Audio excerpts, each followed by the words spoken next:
और एक और सेक्टर लीडर स्टॉक के बारे में बात करते हैं, मैक्रोटेक डेवलपर्स।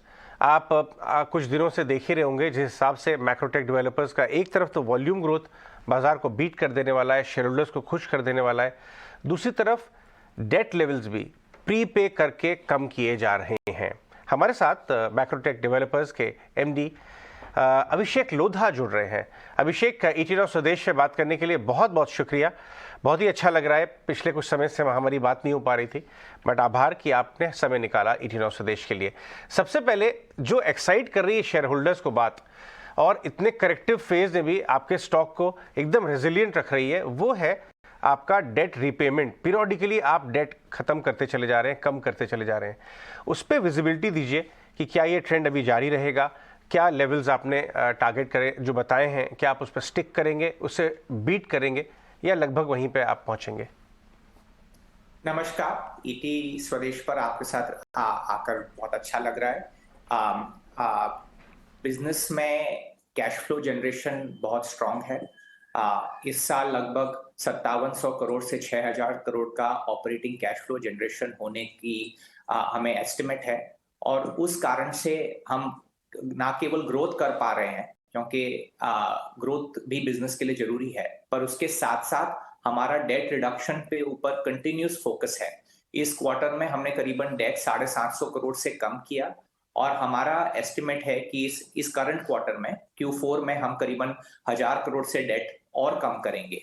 इसके आगे चल के भी फिस्कल 24 में हम लगातार डेट कम करने पर भी फोकस रहेंगे, क्योंकि हमें ऐसा लग रहा है कि हमारे ऑपरेटिंग कैश फ्लोज काफी स्ट्रांग होने की वजह से हम ना केवल ग्रोथ परस्यू कर सकते हैं, पर कंटिन्यूस बेसिस पर डेट रिड्यूस करके, कंपनी की डेट रेटिंग्स को इंप्रूव करके, कॉस्ट ऑफ डेट को रिड्यूस करके हम कंपनी की बैलेंस शीट को और लगातार स्ट्रांग करते रहेंगे।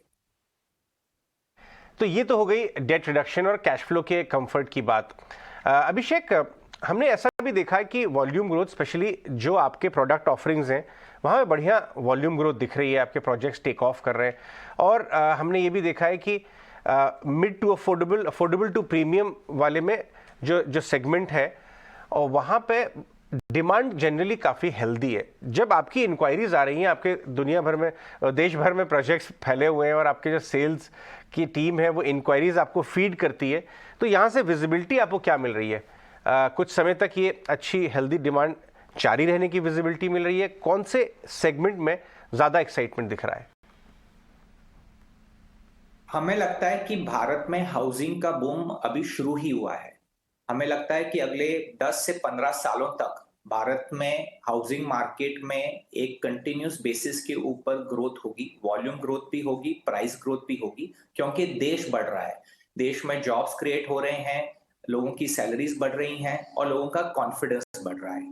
इसके संदर्भ में हमारा जो सेल्स का मिक्स है उसमें करीबन 65% सेल्स हमारी मिड इनकम और अफोर्डेबल हाउसिंग से आ रही हैं, और उसके अलावा बैलेंस 1/3 प्रीमियम और लग्जरी हाउसिंग से आ रही है।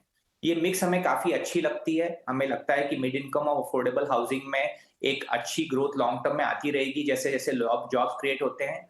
और इसके साथ साथ प्रीमियम और लग्जरी हाउसिंग में भी हमारी, क्योंकि ब्रांड बहुत स्ट्रांग है, हमारी हाई क्वालिटी का प्रोडक्ट लोगों को समझ आता है, इसलिए वहां से भी हमारी ग्रोथ होती रहेगी।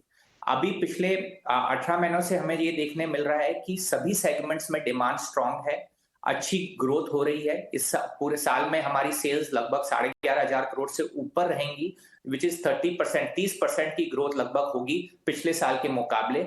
और इस 30% ग्रोथ में से करीबन 5 से 6% प्राइस ग्रोथ है, और बाकी वॉल्यूम ग्रोथ है।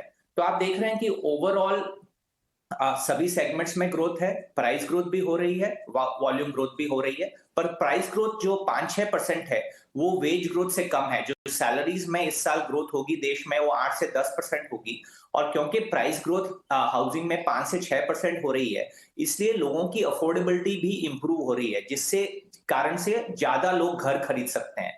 तो एक ब्यूटीफुल सिचुएशन है कि लोगों के जो घरों की वैल्यू बढ़ रही है तो लोगों को अच्छा लगता है, पर क्योंकि तनख्वाह की ग्रोथ, सैलरी की ग्रोथ उससे हायर है, तो ज्यादा लोग अब घर खरीदने के सक्षम बन रहे हैं। बिल्कुल सही कहा, अफोर्डेबिलिटी जो है वो दशक के हाईएस्ट लेवल पे आ गई है, और वो भी एक बहुत बड़ा कारण है अच्छी वॉल्यूम ग्रोथ रियल एस्टेट में। एक आखिरी सवाल अभिषेक, हम बजट के एकदम किनारे पे खड़े हुए हैं और हमने देखा है कि रियल एस्टेट की जो ग्रोथ है वो सेक्टर सिर्फ रियल एस्टेट के लिए नहीं, होम इम्प्रूवमेंट, सीमेंट, बहुत लोगों को रोजगार भी मिलता है और रिपल इफेक्ट, मल्टीप्लायर इफेक्ट होता है इकोनॉमी में। बजट से, ये सरकार से आपको अपने सेक्टर के लिए, रियल एस्टेट सेक्टर के लिए क्या एक्सपेक्टेशंस हैं कुछ पॉलिसी मेकिंग की तरफ, अगर वो भी शेयर करते जाएं। आपने बिल्कुल सही कहा, हाउसिंग से, रियल एस्टेट से सबसे ज्यादा इकोनॉमी में मल्टीप्लायर इफेक्ट होता है। और ये एस्टिमेट कई बड़े इंस्टीट्यूशंस ने किया है। इसलिए हाउसिंग की ग्रोथ देश की ग्रोथ के लिए बहुत बहुत जरूरी है।